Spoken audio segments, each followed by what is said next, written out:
बैठक में उप मुख्यमंत्री अजीत पवार और मराठा आरक्षण उप समिति के अध्यक्ष अशोक चव्हाण भी हुए शामिल।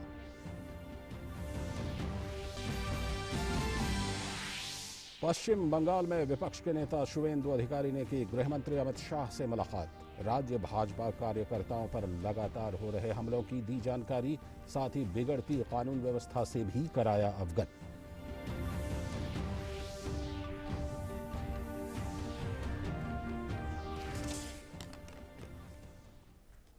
नमस्कार, हिंदी समाचारों की इस बुलेटिन में आप सभी का स्वागत है। आप देख रहे हैं डीडी न्यूज। मैं हूं लाल चंद्र सिंह और इस वक्त सीधे आपको लिए चलते हैं स्वास्थ्य मंत्रालय के प्रेस कॉन्फ्रेंस में। Remarks and a presentation by Shri Lava Agarwal ji.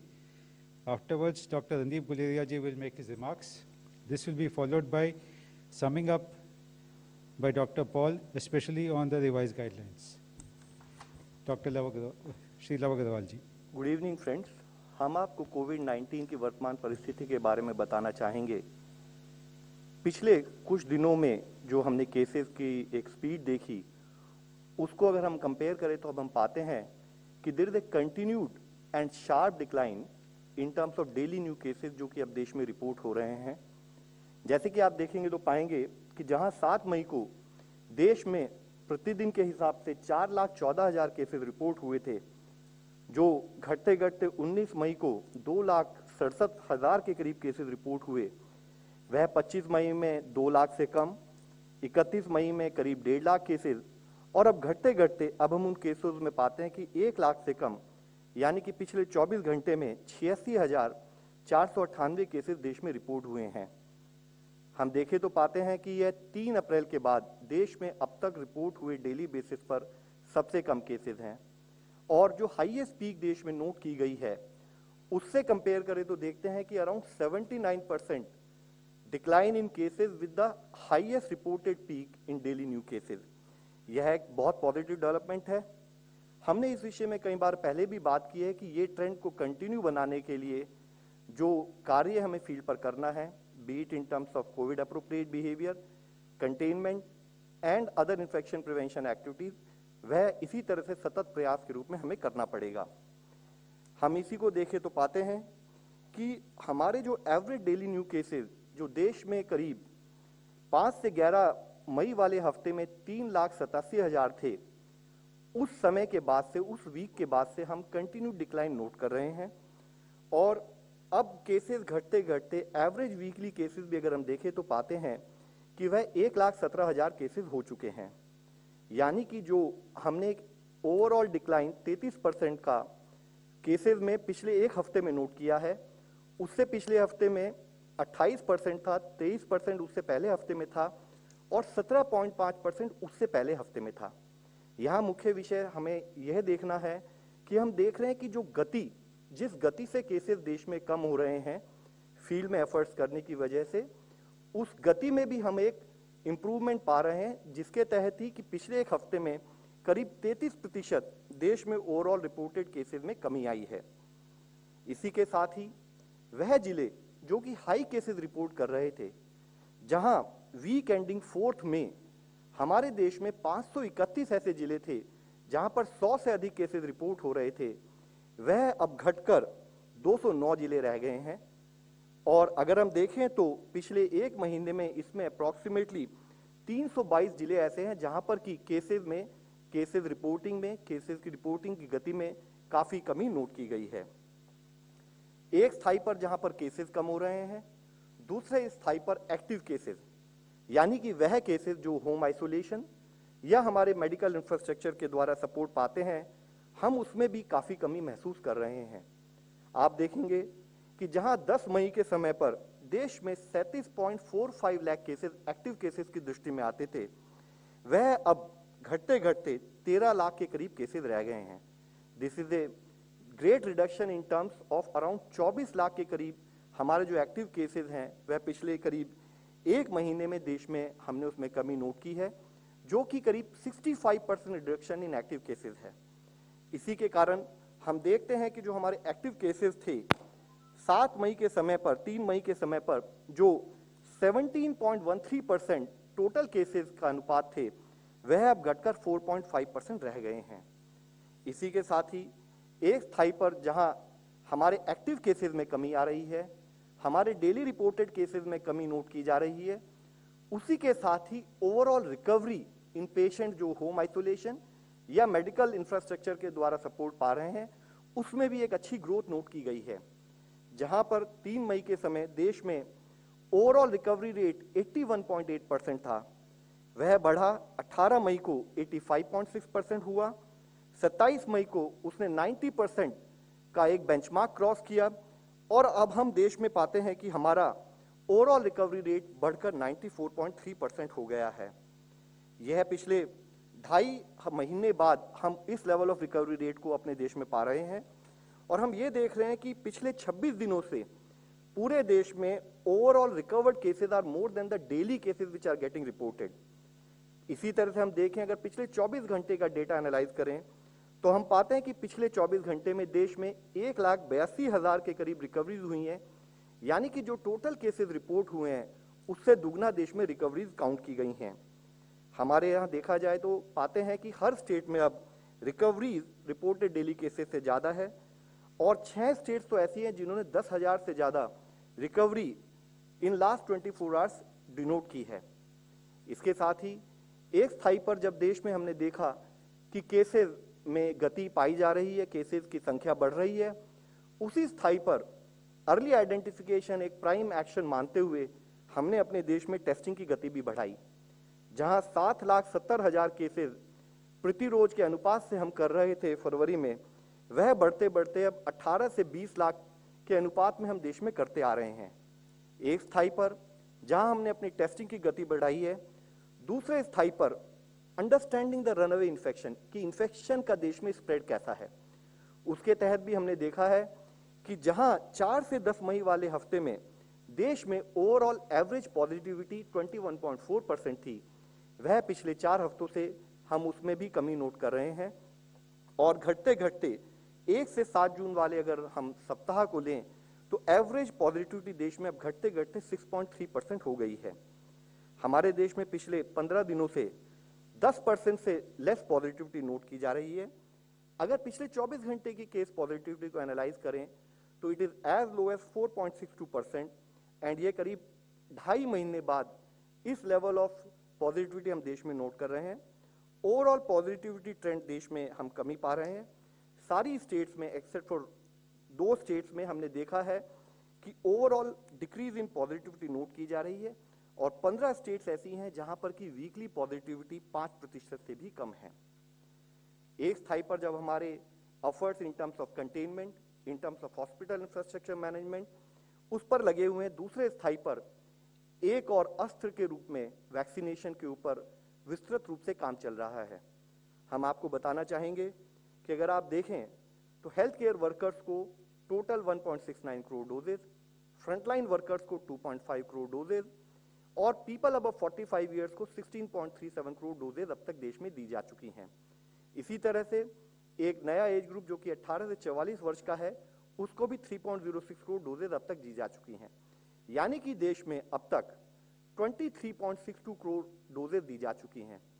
आप सबकी नॉलेज में होगा कि कुछ नए निर्णय वैक्सीनेशन कवरेज के विषय में लिए गए हैं, जो कि मेरे सीनियर कुलीग आपको बताएंगे और डिटेल में बताएंगे।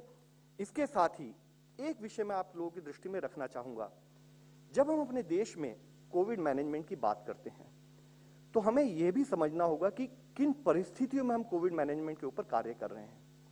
इस विषय में जैसे मैं आप लोगों के सामने बताना चाहूंगा कि हमारे देश की हर स्टेट, हमारे देश का एवं जिला eight times are bigger than the countries in the world.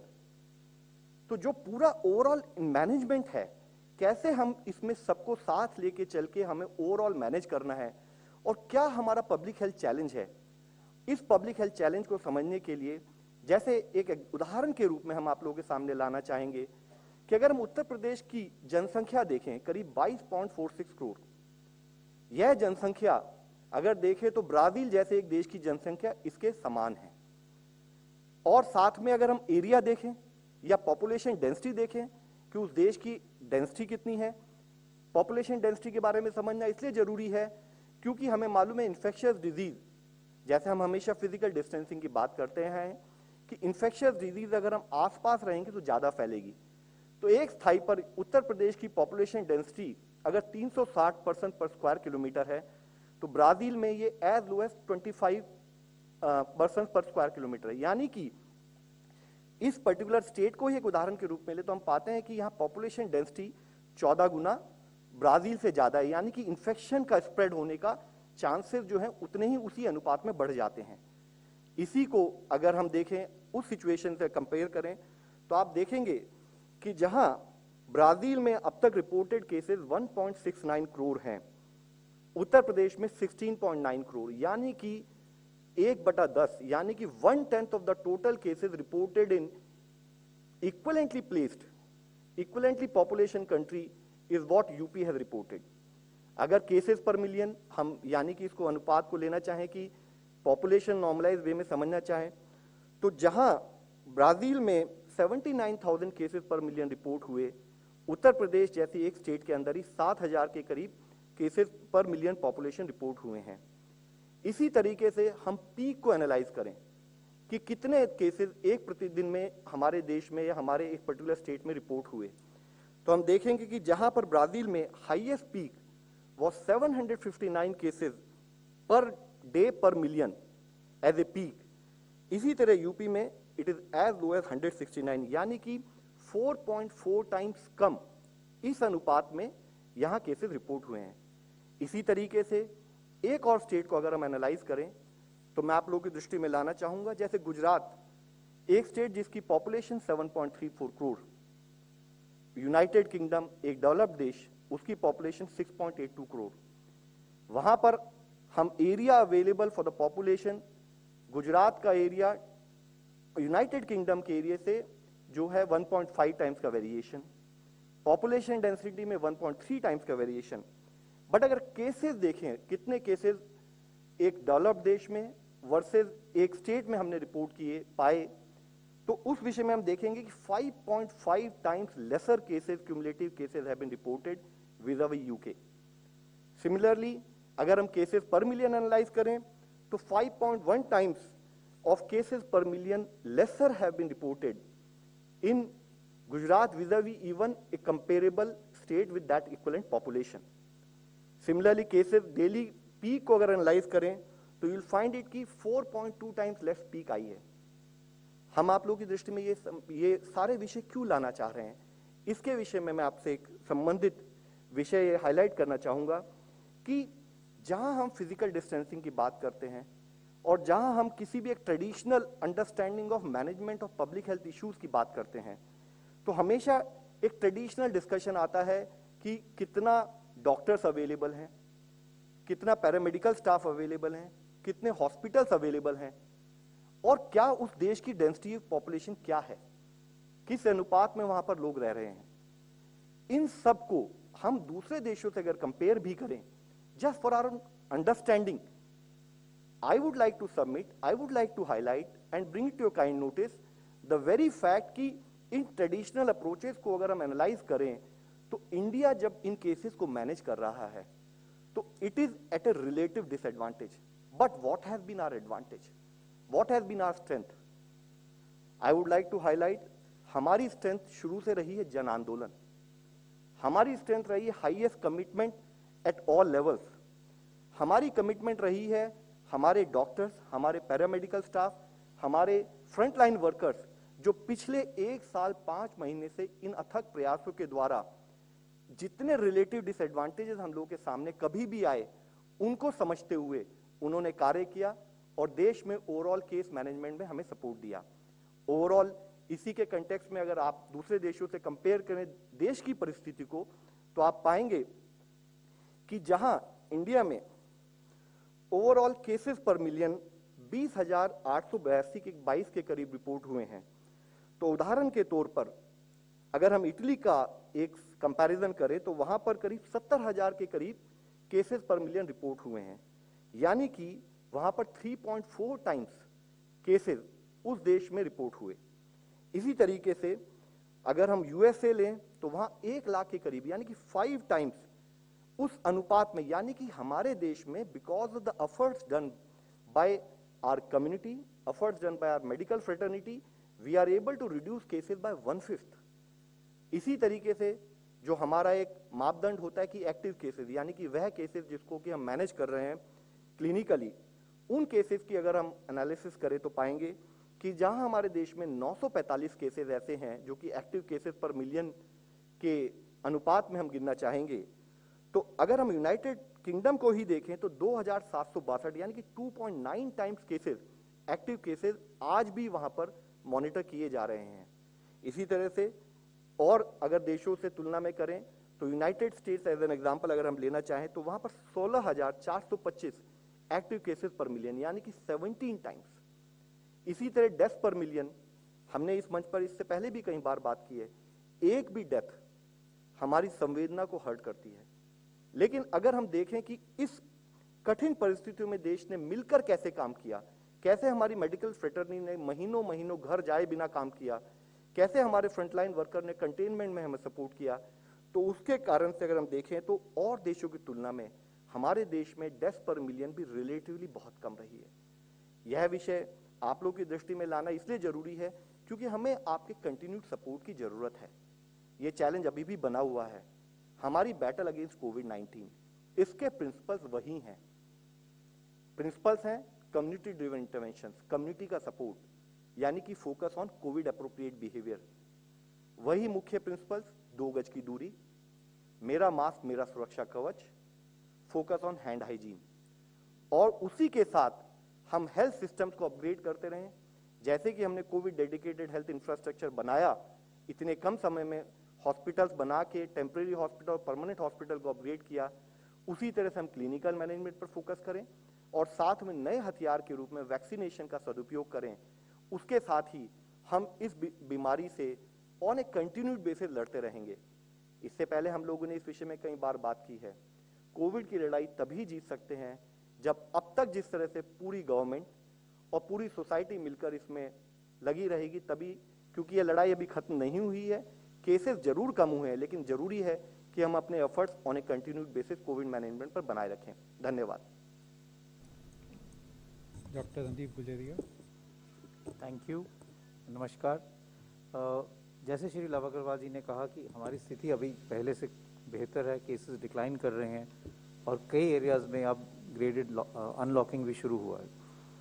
लेकिन साथ साथ एक ये चिंता है कि अब सब्सिक्वेंट वेव्स कब आएंगी या आ सकती हैं, और क्या वो बच्चों में ज़्यादा सीरियस होंगी या नहीं। तो पहली चीज़ तो ये कि ये समझना चाहिए कि वेव्स क्यों आती हैं, और जो कोविड है या कोरोना वायरस है वो एक रेस्पिरेटरी वायरस है, and it is well known कि रेस्पिरेटरी वायरसेस में, चाहे वो इन्फ्लुएंजा हो चाहे कोरोना हो, उसमें जब पैंडेमिक होता है तो यूजली वेव्स आती हैं। और ये स्पेनिश फ्लू जो 1918 में हुआ तब भी ये देखा गया, जब हमने H1N1 स्वाइन फ्लू का पैंडेमिक देखा 2009 में तो भी ये देखा गया।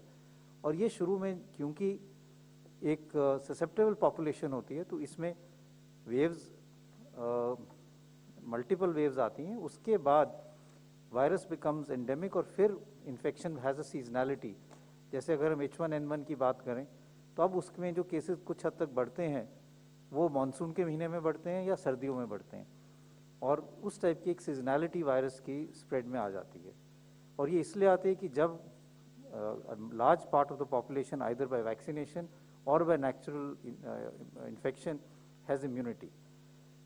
लेकिन ये वेव शुरू में क्यों आती हैं? एक तो वायरस के कारण हो सकती हैं कि वायरस कुछ हद तक चेंज करता है और वो न्यू वेरिएंट्स आ जाते हैं, जैसे हमने अल्फा और डेल्टा वेरिएंट देखें जो ज़्यादा इन्फेक्शियस थे। लेकिन also it is because of human behaviour, और ये 1918 में भी देखा गया। और 1918 का अगर हम डेटा देखें तो second wave was the most biggest wave, maximum deaths and cases happened in the second wave, लेकिन उसके बाद there was a smaller third wave also. जब भी केसेस बढ़ते हैं there is then fear in people and human behaviour changes, और उसमें ये होता है कि कोविड अप्रोप्रिएट बिहेवियर और इनफैक्ट नॉन फार्मास्यूटिकल मेजर्स जो हैं वो हम ज़्यादा फॉलो करते हैं, लॉकडाउन भी हो जाता है, तो उससे चेन ऑफ ट्रांसमिशन टूट जाता है और वायरस आगे फैल नहीं पाता, और इसलिए केसेस भी कम हो जाते हैं।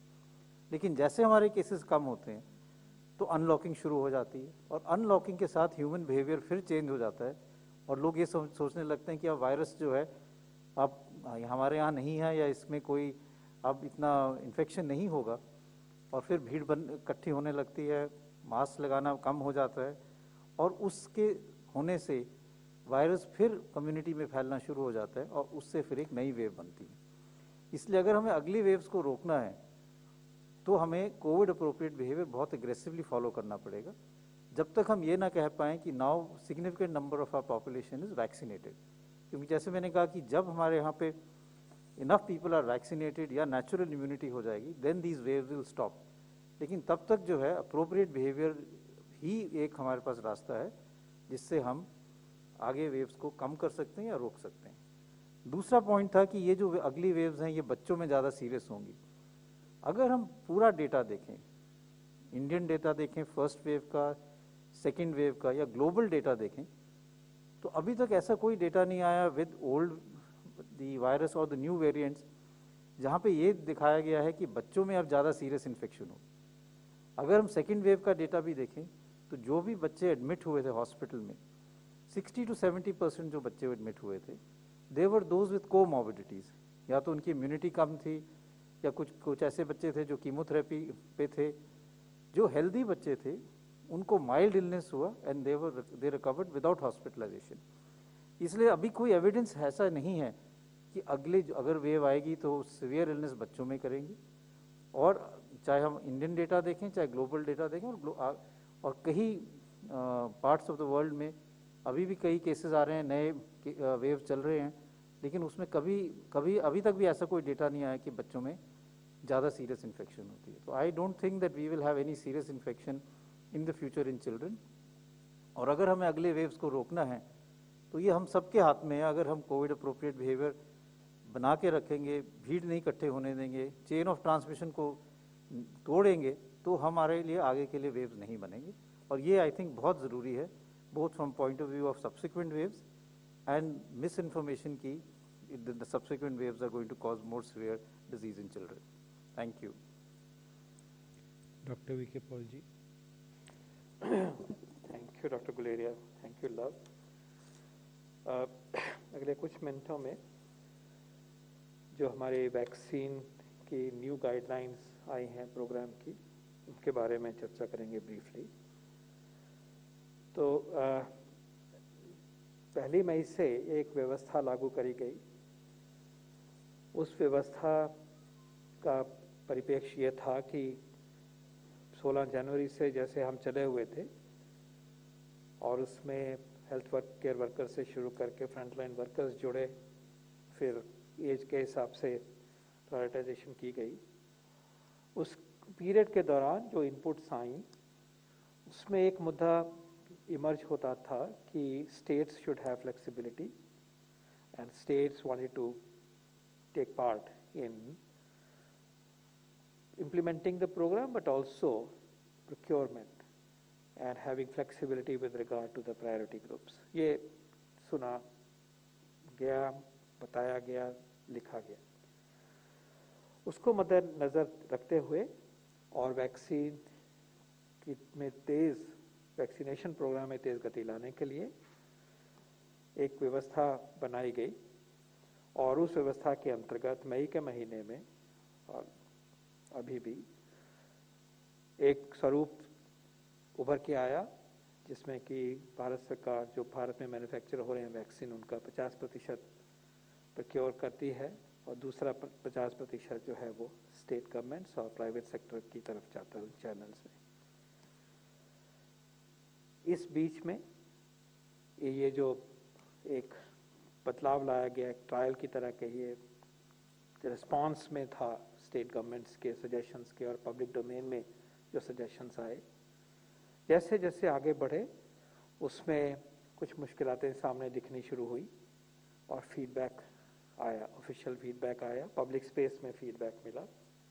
और स्पेसिफिकली 12 स्टेट्स ने ये रिक्वेस्ट करी पिछले महीने में कि सेंट्रलाइज प्रोक्योरमेंट पे वापस जाना चाहिए। इसमें 10 चीफ मिनिस्टर्स हैं, एक लेफ्टिनेंट गवर्नर साहब हैं, एक चीफ सेक्रेटरी हैं। ये आपके सामने इसमें दर्शाया गया कि specific request came that we should go back to centralized procurement and then implement the program in a concerted way, based on their experience, based on the experience of other states, and the narrative in the public domain. Next slide, please. As you would expect, vaccination programme इतना महत्वपूर्ण है कि इसकी समीक्षा, इसके ऊपर oversight, इसके ऊपर internal discussions on a daily basis होती हैं. The Government of India teams have been watching the entire implementation of the vaccination program, and particularly in this phase, because this was shift from the way we were doing things up to a point and then moved into a different model. So this was constantly being done, and the reviews were taken at the highest level by the Honorable Prime Minister on the 15th and the 21st of May. But even prior to that, continuously the situation was being watched, connect with states was there. लेकिन prime minister साहब ने जो 15 और 21 को review लिया, उसके base के ऊपर उन्होंने हेल्थ मिनिस्ट्री को डायरेक्ट किया कि इस पॉलिसी इनिशिएटिव को आगे बढ़ाने के लिए जो बदलाव की ज़रूरत है गाइडलाइंस में, उसके ऊपर एक्शन लिया जाए. बेस्ड ऑन दिस एक्सपीरियंस आगे कैसे बढ़ना है और ये जो रिक्वेस्ट साथ साथ आ रही हैं उनको लेके आगे क्या बदलाव लाना है, वो एक डायरेक्शन हमें दिया गया. और उस डायरेक्शन के बाद teams reached out to amongst us, did more analysis, got feedback from the manufacturers, spoke to the states in a systematic way and to see what is the best way forward. We also looked at the practices across the globe at the same time. And then, as you know, the Honorable Prime Minister addressed the nation yesterday and provided us details of the new guidelines in relation to the vaccination program.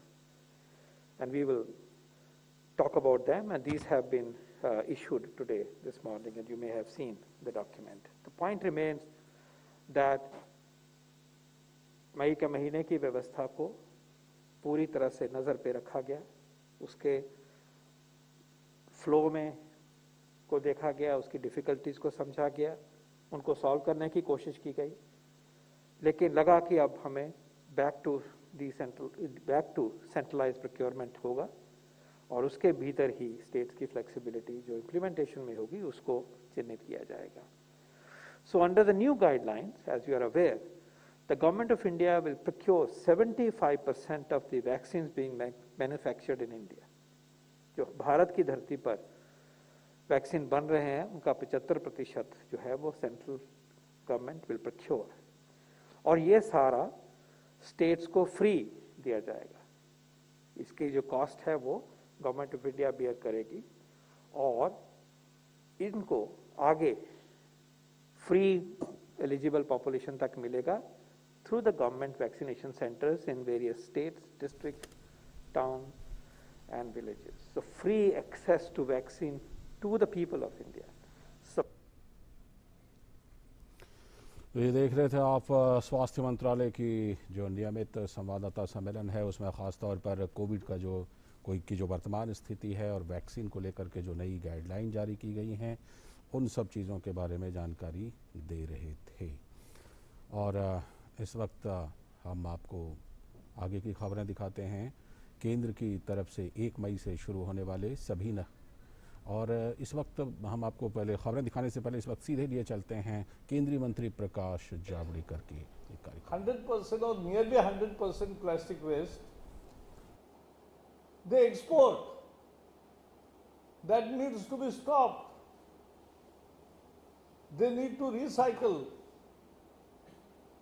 or they cannot just export their dust, their plastic waste to other countries. So it will again result in littering all around and finally going to seas, oceans. For middle level country, we must promote that their full waste is collected. And we must create funds for poor countries who don't have a robust waste management system. If we all do this, I am very sure that in next 5 years, we will achieve a plastic-free ocean. That is what we want. India is on track to ban single-use plastic. We have enlisted 12 products of single-use, and there is good replacement coming around. We are giving impetus to innovations. Alternative products come, that's a market. People are also motivated and doing research, youngsters. And all this will lead to, I will not say plastic-free India or plastic-free world, because plastic is an essential and good commodity. It is useful, but I can say plastic waste-free country in the world. That is our aim, and we are heading towards it. I am very sure under UNEP, we all will work together to make this goal a success. Thank you and all the best.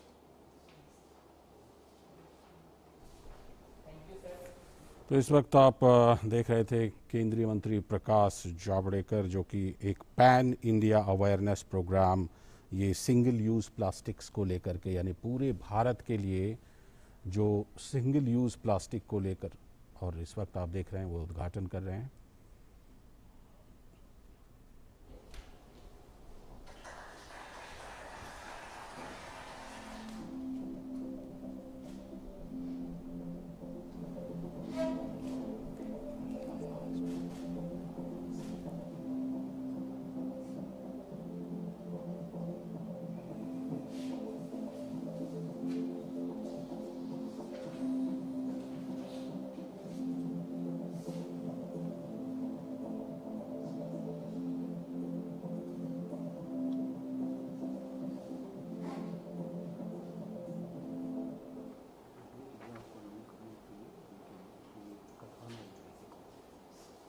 Now it is set to launch an awareness film for this awareness campaign on single-use plastics 2025. I am happy to announce that to implement the complete ban of single-use plastic, after this second wave of pandemic, we are launching immediately a very big awareness campaign, starting from the children and going to every household. We have taken 2 items in this to spur innovation and entrepreneurship in area of tackling plastic waste, pollution, elimination of single-use plastic. I am happy to share that the ministry will be launching India Plastic Challenge Hackathon 2021 this month. This India Plastic Hackathon we started in Education Ministry 4-5 years ago, and there is tremendous response. Every time hundreds of thousands of students make their teams, select an area or a problem, and they work on it for 1 or 2 months, and then come out with certain good idea about solution. And that will be done as regard to plastic challenge hackathon also.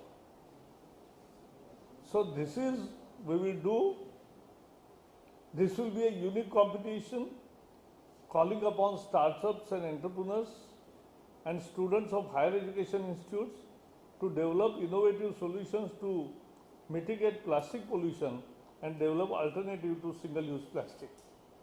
And I am sure that the creativity and talent in our youngsters will definitely give us very good nature-based solutions, and that will help a sustainable development pattern all over. And this hackathon, I wish it all the best. And this hackathon will bring out certain new solutions which we will definitely take ahead, and that will be a very good initiative from India. Thank you, sir. I would request Honorable Minister, sir, to launch the website made for this India Plastic Challenge Hackathon 2021.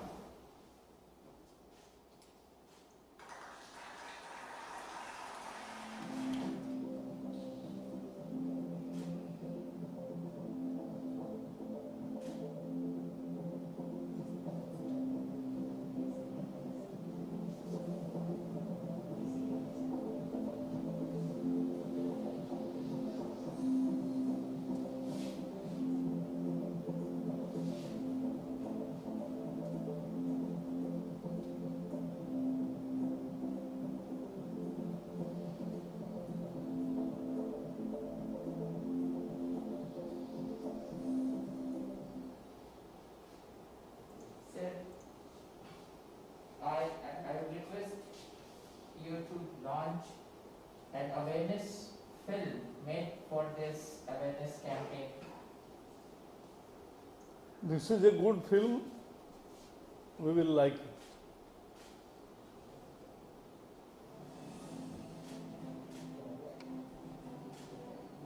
My government has announced that India will put an end to single-use plastic in the coming years. Plastic waste has emerged as a serious threat to the environment. Considering the adverse impacts of littered plastic waste on both terrestrial and aquatic ecosystems, Honorable Prime Minister gave a clarion call to phase out single-use plastic by 2022. Single-use plastic, क्या इससे देश को मुक्ति दिला सकते हैं? हम निकल पड़े, टोलियां लगा करके निकल पड़े, स्कूल, कॉलेज, हम सब उन बातों को याद करते हुए और घर में प्लास्टिक हो, सिंगल-यूज प्लास्टिक, जहाँ बाहर चौराहे पर पड़ा हो, गंदगी सब इकट्ठा करें। नगर पालिका, महानगर पालिका, ग्राम पंचायत सब इसको जमा करने की मदद करें। Plastic waste is a major hazard.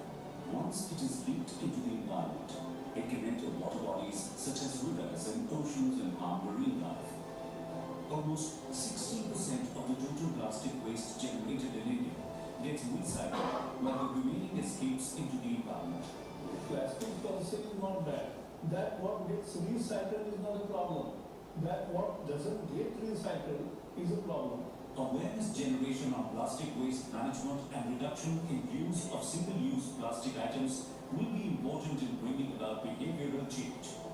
With this vision, Ministry of Environment, Forest and Climate Change jointly with GIZ, UNEP and Federation of Indian Chambers of Commerce and Industry, FICCI, is organizing a 2-month-long awareness campaign on the plastic waste management and elimination of identified single-use plastic items.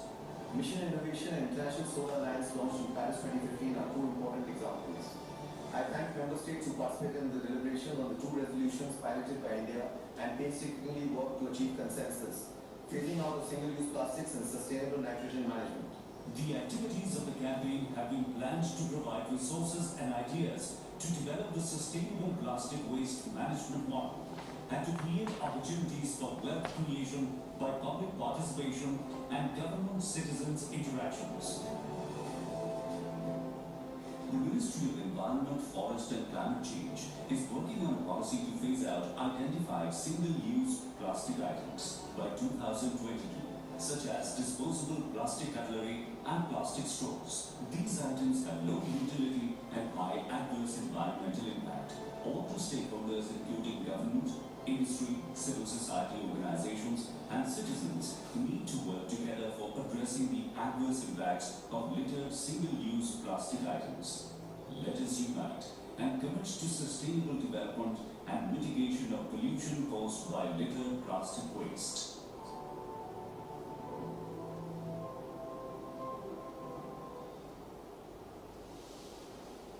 Thank you, sir. Sir, I am extremely grateful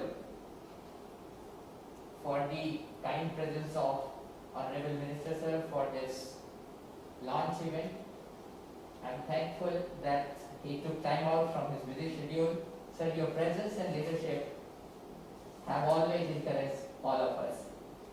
I extend my sincere thanks to Shri R.P. Gupta, Secretary, Ministry of Environment, Forest and Climate Change, for his guidance and encouragement in planning for this awareness campaign and the hackathon competition. I extend my sincere thanks to Mr. Jochen Flassbach for his valuable comments and kind participation.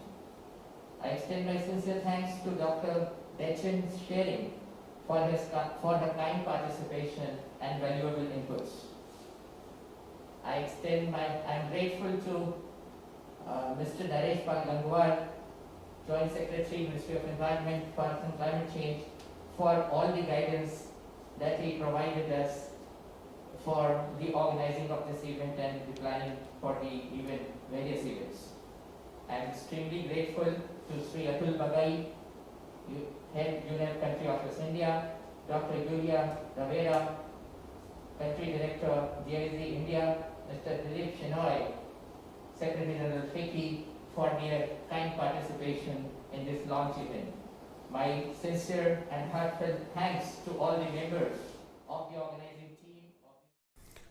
सीधा प्रसारण आप देख रहे थे। केंद्रीय पर्यावरण मंत्री Prakash Javadekar single use plastic को लेकर के अवेयरनेस यानी जागरूकता कार्यक्रम की शुरुआत कर रहे थे। हम आपको बता दें कि साल 2018 में प्रधानमंत्री नरेंद्र मोदी ने इसकी शुरुआत की थी और साल 2022 तक सिंगल यूज़ प्लास्टिक को पूरी तरह से देश से ख़त्म कर देने का आह्वान किया था और उसी दिशा में यह जो आज का कार्यक्रम है यह काफ़ी महत्वपूर्ण है और इस वजह से इस कार्यक्रम की आज अवेयरनेस, लोगों में जागरूकता फैलाने के लिए इसकी शुरुआत फिर से की गई है। और अब इसके तहत कोशिश यही होगी कि साल 2022 का जो लक्ष्य है कि सिंगल यूज़ प्लास्टिक बिल्कुल देश से ख़त्म हो जाए, उस लक्ष्य को प्राप्त किया जाए। और अब देखते हैं कुछ खबरें। केंद्र की तरफ से 1 मई से शुरू होने वाले सभी नागरिकों के लिए मुफ्त टीकाकरण को लेकर दिशा निर्देश जारी कर दिए गए हैं। सरकार की तरफ से जारी प्रेस विज्ञप्ति में कहा गया है कि भारत सरकार देश के निर्माताओं द्वारा उत्पादित किए जा रहे टीकों का 75% खरीद करेगी। ये टीके राज्यों को निःशुल्क प्रदान किए जाएंगे। सरकारी टीकाकरण केंद्रों के माध्यम से प्राथमिकता के अनुसार सभी नागरिकों को राज्यों द्वारा निःशुल्क टीकाकरण दिया जाएगा। टीकाकरण में स्वास्थ्य कर्मियों, फ्रंटलाइन वर्कर्स, 45 वर्ष से अधिक आयु के लाभार्थी जिनकी दूसरी खुराक बाकी है, 18 वर्ष से अधिक आयु के लोगों को प्राथमिकता दी जाएगी। भारत सरकार द्वारा राज्यों को जनसंख्या, मामलों के भार जैसे मानदंडों के आधार पर टीके आवंटित किए जाएंगे। निजी अस्पतालों के लिए टीके की खुराक की कीमत वैक्सीन निर्माता द्वारा घोषित की जाएगी, लेकिन निजी अस्पताल अधिकतम 150 रुपये प्रति खुराक ही चार्ज कर पाएंगे। तो वहीं सरकार ने कहा कि सभी नागरिक मुफ्त टीके के हकदार हैं, पर जो भुगतान करने की क्षमता रखते हैं उन्हें निजी अस्पताल के टीकाकरण केंद्र के उपयोग करने के लिए प्रोत्साहित किया जाता है। कुछ और खबरें। महाराष्ट्र के मुख्यमंत्री उद्धव ठाकरे ने प्रधानमंत्री नरेंद्र मोदी से उनके आवास पर आज मुलाकात की। मुलाकात के दौरान महाराष्ट्र के मुख्यमंत्री के अलावा उप मुख्यमंत्री अजीत पवार और मराठा आरक्षण उप समिति के अध्यक्ष अशोक चव्हाण भी मौजूद थे। पिछले महीने उद्धव ठाकरे ने प्रधानमंत्री नरेंद्र मोदी को पत्र लिखकर राज्य के मराठा समुदाय को सामाजिक और शैक्षिक पिछड़ा वर्ग में शामिल करने का अनुरोध किया था, ताकि उन्हें शैक्षणिक संस्थानों और सरकारी नौकरियों में लाभ मिल सके। और इसके बाद महाराष्ट्र के मुख्यमंत्री उद्धव ठाकरे ने महाराष्ट्र सदन में प्रेस वार्ता कर प्रधानमंत्री से हुई मुलाकात के बारे में जानकारी दी। उन्होंने प्रधानमंत्री के साथ 12 मुद्दों पर चर्चा की, जिसमें चक्रवात राहत में बदलाव, जीएसटी क्षतिपूर्ति, मराठा आरक्षण जैसे कई मुद्दे शामिल रहे। बात एक और मुलाकात की। पश्चिम बंगाल में विपक्ष के नेता शुवेंदु अधिकारी ने आज नई दिल्ली में गृहमंत्री अमित शाह से उनके आवास पर मुलाकात की। शुवेंदु अधिकारी ने गृहमंत्री के साथ कई मुद्दों पर चर्चा की। बैठक में बातचीत के दौरान गृहमंत्री ने बंगाल की जनता के साथ हमेशा खड़े रहने का आश्वासन दिया। इसके अलावा शुवेंदु अधिकारी आज शाम भाजपा अध्यक्ष जेपी नड्डा से भी मुलाकात करने वाले हैं। शुवेंदु अधिकारी का दिल्ली दौरा काफी अहम है। बीजेपी पश्चिम बंगाल में चुनावों के बाद हो रही हिंसा की घटनाओं के मुद्दे को जोर शोर से उठा रही है। शुवेंदु अधिकारी के राज्य विधानसभा में नेता विपक्ष बनने के बाद उनकी ये पहली दिल्ली यात्रा है। बीजेपी जून मध्य से राज्य में हो रही हिंसा के खिलाफ बड़ा अभियान शुरू कर सकती है। खबर बिहार से, जहां कोरोना संक्रमण के मामलों में कमी के कारण अब लॉकडाउन को खत्म कर दिया गया है। बिहार के मुख्यमंत्री नीतीश कुमार ने घोषणा करते हुए कहा कि अब राज्य में शाम 7 बजे से लेकर सुबह 5 बजे तक का सिर्फ रात्रि कर्फ्यू ही जारी रहेगा। साथ ही राज्य में 50% उपस्थिति के साथ सरकारी एवं निजी कार्यालय शाम 4 बजे तक खुल सकेंगे। दुकान खुलने की अवधि को बढ़ाकर शाम 5 बजे तक हालांकि कर दिया गया है। इस दौरान ऑनलाइन शिक्षण कार्य किए जा सकेंगे। साथ ही इस दौरान निजी वाहन चलने की अनुमति भी रहेगी। अभी राज्य में ये व्यवस्था अगले 1 सप्ताह तक रहेगी। साथ ही अभी भी भीड़ भाड़ से बचने की आवश्यकता पर जोर दिया गया है। आज लॉकडाउन की अवधि खत्म होने के मद्देनजर आपदा प्रबंधन समूह की बैठक मुख्य सचिव की अध्यक्षता में हुई, जिसमें स्वास्थ्य विभाग, आपदा प्रबंधन विभाग के साथ सभी बड़े अधिकारी मौजूद थे। और उत्तर प्रदेश में लखनऊ, मेरठ, गोरखपुर समेत सभी जिले अनलॉक हो गए हैं। सिर्फ 7 बजे शाम से लेकर 7 बजे सुबह तक नाइट कर्फ्यू ही जारी रहेगा। इन सभी जिलों में सक्रिय केस 600 से भी कम हो गए हैं। बीते 24 घंटों में प्रदेश में कोरोना के 797 नए मामले सामने आए हैं। इस दौरान 2.85 लाख नमूनों की जांच की गई। रिकवरी रेट 97.1% है। पॉजिटिविटी रेट 0.2% है। प्रदेश में आज सुबह तक कुल सक्रिय मामले 14,000 रह गए हैं। इनमें से 9,286 होम आइसोलेशन में हैं। मुख्यमंत्री योगी आदित्यनाथ ने आग्रह किया कि वायरस कमजोर पड़ा है, समाप्त नहीं हुआ है और थोड़ी सी लापरवाही बहुत भारी पड़ सकती है। साथ ही उन्होंने कहा कि कोरोना प्रोटोकॉल का पालन करना सभी की जिम्मेदारी है और बिना मास्क के बाहर ना निकलने और सामाजिक दूरी का पालन करने के लिए भी कहा गया है।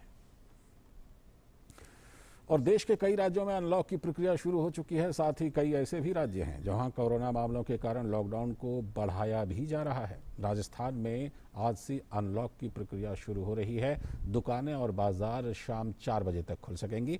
हालांकि मॉल अभी नहीं खुलेंगे। 30 जून तक शादियों पर भी प्रतिबंध रहेगा। इसके अलावा सिनेमा, पार्क, खेल, लोगों के एकत्र होने पर रोक रहेगी। मंदिर भी अभी बंद ही रहेंगे। शुक्रवार शाम 5 बजे से सोमवार सुबह 5 बजे तक वीकेंड कर्फ्यू रहेगा। इसके अलावा प्रतिदिन शाम 5 बजे से लेकर सुबह 5 बजे तक जन अनुशासन कर्फ्यू रहेगा। आदेश में कहा गया है कि जिला मजिस्ट्रेट या पुलिस आयुक्त ग्रीन जोन में सुबह 6 बजे से शाम 4 बजे तक अनुमति प्रदान की गई गतिविधियों के अलावा स्थिति के आकलन के आधार पर येलो जोन और रेड जोन में अतिरिक्त प्रतिबंध लगा सकेंगे। और उधर मध्य प्रदेश के मुख्यमंत्री शिवराज सिंह चौहान ने आज अपने मंत्रियों के साथ भोपाल में कैबिनेट की बैठक की। राज्य में कोरोना कर्फ्यू को कुछ ढील के साथ 15 जून तक के लिए बढ़ा दिया गया है।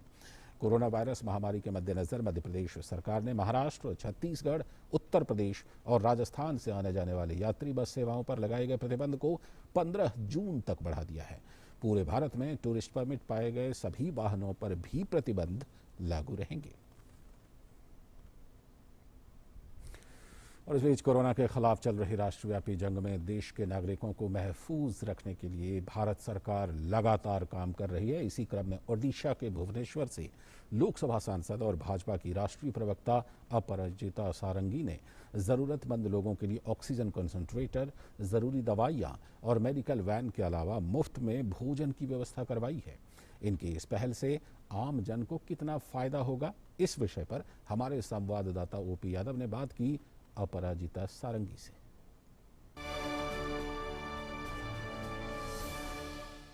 हमारे साथ भुवनेश्वर से लोकसभा सांसद अपराजिता सारंगी जी मौजूद है। जन सेवा के कार्य में लगातार पूरे कोविड काल में लगी हुई हैं और अभी इन्होंने जो कोविड से रिलेटेड दवाइयां हैं, ऑक्सीमीटर है, कंसंट्रेटर है, ऑक्सीजन सिलेंडर है और एक मेडिकल वैन भी इन्होंने जनता को समर्पित की है। आइए जानते हैं इनके जन सेवा के कार्य और कोविड के दौरान महत्वपूर्ण भूमिका निभाने का जो मकसद है। आप अभी धूप है, टेम्परेचर बहुत हाई है, लेकिन कोविड के दौरान भी आप पूरा जन सेवा कर रही है, क्या खास मकसद है इसका? देखिए, हम सबका दायित्व है, हम सबका कर्तव्य है कि इतने कठिन परिस्थिति में, इतनी विकट परिस्थिति में हम सबके साथ खड़े रहें। और मैं धन्यवाद देना चाहूँगी उमेश खंडेलवाल फाउंडेशन के साथ जड़ी जितने लोग हैं सबको, उनकी वजह से आज ये संभव हो पाया है। आज ऑक्सीजन कॉन्सनट्रेटर और ऑक्सीजन सिलेंडर की बहुत ज़रूरत है और इसके अलावा ज़रूरत है औषधियों की। जितने भी परिवार के लोग होंगे उनको सहायता पहुंचाने के लिए खाना भी दिया जाएगा। उसके अलावा सूखा पदार्थ भी दिया जा रहा है, राशन भी, कुक्ड फूड भी दिया जाएगा। ऑक्सीजन सिलेंडर और ऑक्सीजन कॉन्सनट्रेटर तो दिया ही जाएगा। इसके अलावा इन्होंने एक बहुत ही अच्छा AC फिटेड एम्बुलेंस किया है। अगर किसी भी पेशेंट को ज़रूरत होगी तो मुफ्त में, बड़ी बात है कि मुफ्त में वो सर्विस दी जाएगी, अस्पताल ले जाना या कहीं और ले जाना। कोविड के दौरान जो पार्टी की तरफ से जन सरोकार दिखाए गए, उससे कितना संदेश जाएगा जनमानस में? हम सब मिलकर एक सकारात्मक परिवेश बनाने की चेष्टा कर रहे हैं और हम सबको जोड़ रहे हैं सेवा के साथ। सबकी सेवा हो और मुझे लगता है इसी से खुशी मिलती है। इतनी ज़रूरत है लोगों को जागरूक करने की और एक कोविड प्रोटोकॉल पालन करने की। देखिए, मैं कहूँगी कि स्थिति में काफ़ी सुधार आया है। अगर हम राष्ट्रीय स्तर की बात करें, हमें जागरूक रहना है, सावधानी बरतनी है और बहुत सारे राज्यों में माइक्रो कंटेनमेंट जोन्स किया गया है, शटडाउन्स हैं, लॉकडाउन्स हैं। हमारे उड़ीसा राज्य में 17 जून तक लॉकडाउन है। तो मुझे लगता है लॉकडाउन की शर्तों का हम सब पालन करें। और देखिए, जैसा कि मैंने मास्क पहना है, मैंने हाथ में ग्लव्स लगाए हैं और ये मास्क डबल कपड़ों का बना हुआ है। तो मुझे लगता है हम सबको बहुत केयरफुल रहना चाहिए और सामाजिक दूरता की रक्षा करनी चाहिए। तो ये थे लोकसभा सांसद अपराजिता सारंगी जी, जिनका मानना है कोविड काल में जन सेवा ही सच्ची सेवा है और इसी मकसद को ध्यान में रखते हुए वो न केवल समाज और राष्ट्र के नागरिकों के बीच में जाकर मेडिकल ज़रूरी जो उपकरण है, कोविड के दौरान जो उपकरण आवश्यक काम आते हैं, उनकी न केवल आपूर्ति सुनिश्चित करवा रही है बल्कि लोगों को जागरूक करके कोरोना प्रोटोकॉल का पालन करवाने का काम भी कर रही है। उड़ीसा के भुवनेश्वर से मेरे सहयोगी सुमित के साथ मैं ओपी यादव, DD न्यूज के लिए।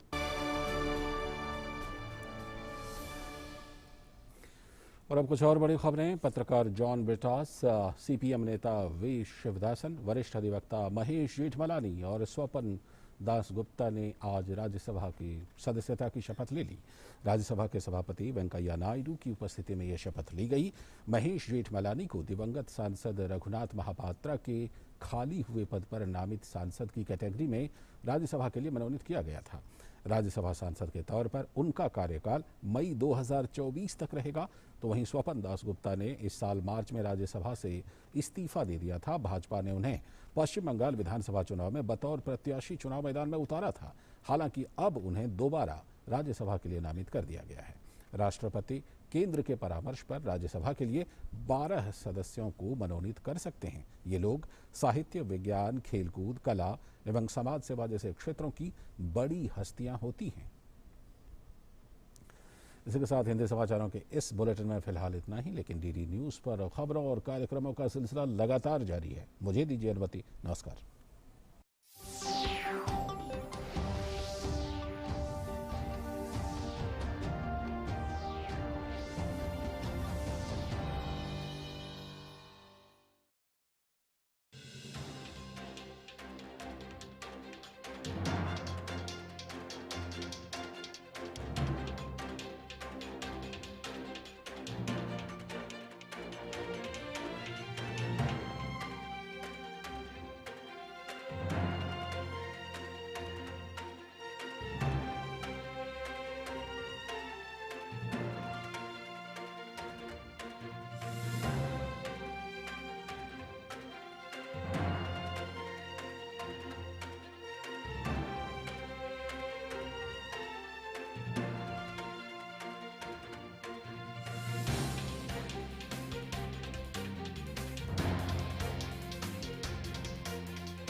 दवाई भी कड़ाई भी का मंत्र लिए वैक्सीनेशन की चल रही है लहर। गांव गांव, शहर शहर लेकिन जब इतना किया है सब्र, तो थोड़े और समय रखें कोरोना पर कड़ी नजर। ना छोड़ें 2 गज दूरी, सैनिटाइजेशन,